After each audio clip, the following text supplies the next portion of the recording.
നിങ്ങളുടെ favourite shows ഇനി ഒരിക്കലും മിസ്സാവില്ല. ഇപ്പോൾ C5 കാണും നിങ്ങളുടെ ഫേവറേറ്റ് ഷോ തികച്ചും സൗജന്യമായി. ഞാൻ പൊയ്ക്കോട്ടെ.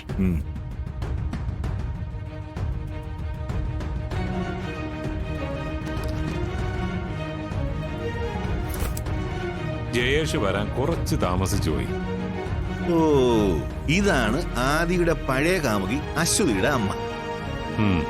അതെ, നമ്മുടെ ചൂണ്ടയില് അവര് കൊത്തി നല്ല ഇരയിട്ട് കൊടുത്തിട്ടുണ്ട്. ഈ മീനിനെ നമ്മൾ വിട്ടുകളയാൻ പാടില്ല. ഇവരെ മുന്നിൽ നിർത്തി വേണം നമുക്ക് ആനന്ദ നിലയം തകർക്കാൻ. എന്തായാലും ഒരു പരാതി എഴുതി വാങ്ങണം. ബാക്കി കാര്യങ്ങൾ ഞാൻ ഏറ്റു.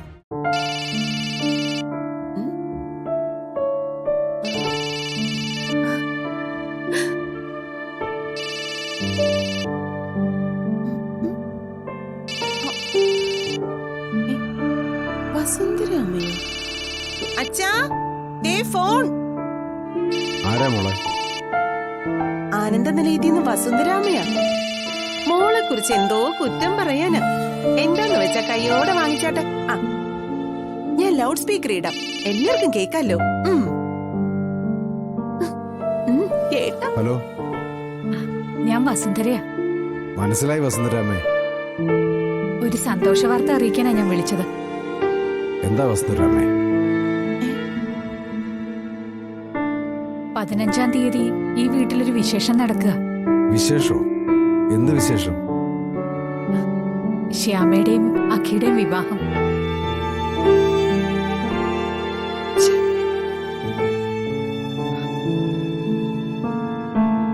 വിവാഹോ? മനസ്സിലായില്ലല്ലോ വസുന്ധരാമേ. 2 പ്രാവശ്യം അവരുടെ താലികെട്ട് നടന്നു. പക്ഷെ 2 പ്രാവശ്യവും എല്ലാവർക്കും സന്തോഷമാവുന്ന രീതിയിലല്ലല്ലോ നടന്നത്. ഇപ്പൊ ഞങ്ങൾ തീരുമാനിച്ചു, എല്ലാവർക്കും തൃപ്തിയാകുന്ന രീതിയിൽ ആ ചടങ്ങ് നടക്കണം. ജോത്സ്യനെ വിളിച്ച് സമയം നോക്കി. 15-ാം തീയതി ആ ചടങ്ങ്. താലികെട്ടോ കല്യാണോ അങ്ങനെയൊന്നുമല്ല, അവര് ജീവിതത്തിൽ ഒന്നിക്കുന്നു.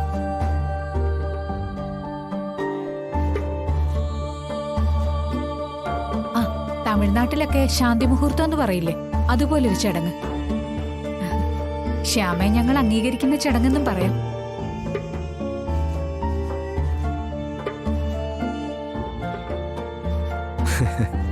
സത്യത്തിൽ ഞങ്ങളുടെയൊക്കെ മനസ്സ് സന്തോഷം കൊണ്ട് നിറയുക. വസുന്ധരാമ ഇത്രയും സന്തോഷത്തോടെ വിളിച്ചു പറഞ്ഞ തന്നെ വലിയ കാര്യമാ. എനിക്ക് അങ്ങോട്ടൊരു അപേക്ഷയുണ്ട്. അഖിൽമോന്റെ അമ്മ സൂചിപ്പിച്ച പോലെ മോടെ അന്നത്തെ കല്യാണത്തിന് ഞങ്ങൾക്കും ആഗ്രഹിച്ച പോലെ ഒന്നും നടത്താൻ പറ്റിയിട്ടില്ല. ആ ഒരു വിഷമം ഇപ്പൊ തീർക്കണമെന്നുണ്ട്. ചടങ്ങ് നടക്കുന്ന ദിവസം ധരിക്കാനുള്ള വസ്ത്രങ്ങൾ ഇവിടുന്ന് കൊണ്ടുവരാം. അത് സമ്മതിക്കണം. തീർച്ചയായും വസ്ത്രങ്ങൾ കൊണ്ടുവന്നോളൂ. ജോത്സ്യരി പറഞ്ഞതനുസരിച്ച് ഇവിടെ 7 ദിവസം പൂജ പോലെയൊക്കെ നടത്തുന്നുണ്ട്. കൊടുത്തയക്കുന്ന വസ്ത്രങ്ങള് പൂജയ്ക്കായിട്ട് വെക്കാം. വലിയ സന്തോഷം. വസ്ത്രങ്ങൾ ഇന്ന് തന്നെ എന്റെ മോനും മരുമകളോട് അവിടെ കൊണ്ടുതരും. ശരി, അങ്ങനെ ആയിക്കോട്ടെ. ശരി ശരി വസുന്ധരാമേ.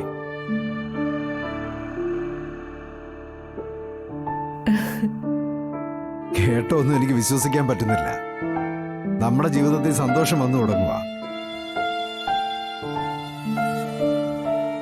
നിങ്ങൾ രണ്ടുപേരും എത്രയും പെട്ടെന്ന് എന്ന് വസ്ത്രങ്ങൾ എടുക്കണം. ഇന്ന് തന്നെ അവിടെ കൊണ്ട് കൊടുക്കുകയും വേണം. അല്ല, തുണി എടുക്കാൻ പണം ഉണ്ടോ? കല്യാണ വസ്ത്ര കാശ് കൂടുതൽ വേണ്ടി വരും. ഉണ്ടോ? പൈസ ഉണ്ടോ? ഉണ്ട്. ശ്യാമയ്ക്ക് വസ്ത്രം എടുക്കാനുള്ള രൂപ എന്റെ കയ്യിലുണ്ട്. എങ്ങനെ? അവൾക്കുള്ള വസ്ത്രം അരവിന്ദേട്ടന്റെ പൈസക്ക് എടുക്കുമെന്നോ? എന്ന് പിന്നെ അതൊന്ന് കാണണമല്ലോ. ജയന്തി, പൈസ തരാനാ പറഞ്ഞേ. എന്റെ ഭർത്താവിന്റെ പൈസയെന്ന് വെച്ചാലേ എനിക്കും കൂടി അവകാശപ്പെട്ട പൈസയാ. അവളോട് ഞാനെന്ന് മധുവിന്റെ കാര്യം പറഞ്ഞു. എളേമ്മയുടെ മോൻ മധുവിന്റെ കാര്യം. അവനൊരു ജോലി കൊടുക്കാൻ. അന്ന് അവള് വലിയ ന്യായം പറഞ്ഞു. യോഗ്യതയുണ്ടെങ്കിൽ കൊടുക്കാന്ന്. ശ്യാമേ, അയ്യോ ശ്യാമേ, എന്താ പ്രശ്നം? എടുത്തി, എന്താ പ്രശ്നം? അതാ അങ്ങോട്ട് ചോദിക്കും. നാവന് ലൈസൻസ് ഇല്ലാന്ന് വെച്ച് ഈ വീട്ടിൽ കേറി വാച കടിക്കാൻ വന്നാലേ വിവരം അറിയും. ശബ്ദം ഇത്. എന്ത് പ്ലീസ്, റൂമിലേക്ക് പോവാം. വാ. റൂമിൽ പോവാന്നോ? നിനക്ക് എന്താ നാണക്കേട് വരുന്നോ? ഞങ്ങളെ നിന്റെ വീട്ടുകാരാ, ഞങ്ങൾക്ക് വേണ്ടി വഴക്കുണ്ടാക്കേണ്ടവളാ നീ. ആ എന്നിട്ട് പറയുന്ന കേട്ടില്ലേ? എന്താ ജയന്തി?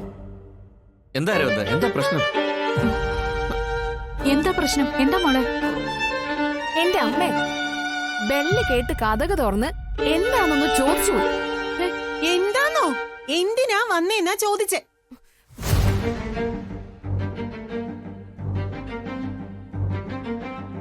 ജയന്തി വിട്ടേക്ക്, പോട്ടെ. അതെ, പോകാൻ തന്നെയാ പോകുന്നേ.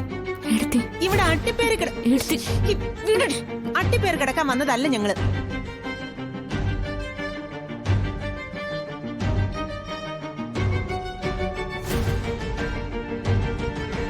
ഇവിടെ താലികെട്ടോ നൂലുകെട്ടോ ആണെന്നും പറഞ്ഞ് അവിടെ അച്ഛനും അമ്മയ്ക്ക് ഇരിക്കപ്പുറത്തില്ല.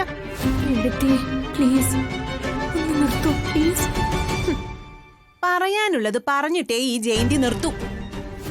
ആ എന്റെ നാത്തൂനെ സത്യങ്ങൾ വിളിച്ചു പറയുമ്പോ നാത്തൂൻ എന്താ നാണക്കേട് വരുന്നോ?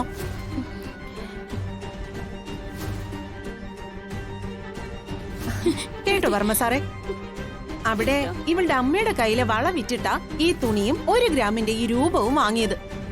അവിടുത്തെ അവസ്ഥ അറിയാലോ. ജയന്തി ഒന്ന് വെറുതെ ഇരിക്കാനാ പറഞ്ഞത്. ഞാൻ വെറുതെ ഇരുന്നിട്ട് എന്താ അരവിന്ദേട്ടാ? എടുത്തി എടുത്തിങ് വന്നേ. എന്താ ശ്യാമേ? വന്നേ. ഇവിടെ ഞാൻ ബാക്കി വാ ഇങ്ങോട്ട്. വാ ഇങ്ങോട്ട്. വാ. എന്താ? എടുത്തി പ്ലീസ്. ഐശ്വര്യ എടുത്തിയല്ല എന്നെ എടുത്തി അപമാനിക്കുന്നെ. ദേ ഞാൻ ആകെ തൊലിയൊരിഞ്ഞ് നിൽക്കുവാ. ആഹാ, എന്റെ മോൾ അങ്ങനെ നിൽക്കുകയാണോ? ഇപ്പൊ ശരിയാക്കി തരാം. ഓഹോ, അത് കൊള്ളാലോ. എടി നീ എന്തിനാ പേടിക്കുന്നേ? നീ വല്ലവരുടെ ആട്ടും തുപ്പും കേട്ട് കഴിയേണ്ടവളല്ല. ഹലോ ഹലോ ശ്യാമേ, ഇവിടെ ആരുടെയും ആട്ടം തുപ്പ് കേട്ട് കഴിയൊന്നുമല്ല. ഓ പിന്നെ അച്ഛാ അമ്മേ, ഐശ്വര്യം ജയന്തിയും കൂടി ഇപ്പൊ ശ്യാമെ ആക്ഷേപിക്കുന്ന പോലെ ആയിട്ടുണ്ട്. ആ, അമൃതേർത്തി, വെറുതെ എല്ലാ കാര്യത്തിനിടയ്ക്കും എന്നെ പിടിച്ചിടണ്ട. ജയന്തി മനഃപൂർവ്വം വഴക്കുണ്ടാക്കാൻ വേണ്ടി നിന്നതാ. ശ്യാമേ, എന്നെ കുറിച്ച് ഇനിയും പറഞ്ഞ ഞാൻ ഇതൊന്നും കേട്ടോണ്ട് നിക്കില്ല.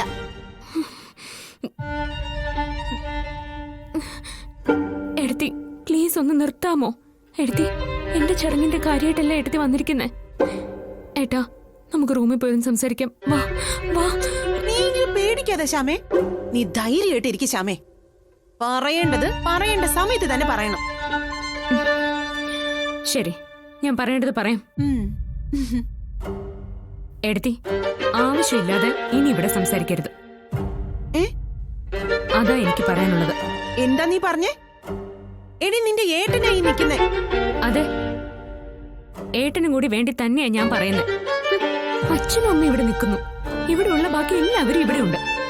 ഇവരുടെയൊക്കെ മുമ്പിൽ വെച്ച് ഇങ്ങനൊരു പ്രകടനം വേണ്ടായിരുന്നു എടുത്തി. ഡൗൺലോഡ് ചെയ്യൂ C5 ആപ്പ്. കാണൂ എല്ലാ എപ്പിസോഡുകളും സൗജന്യമായി.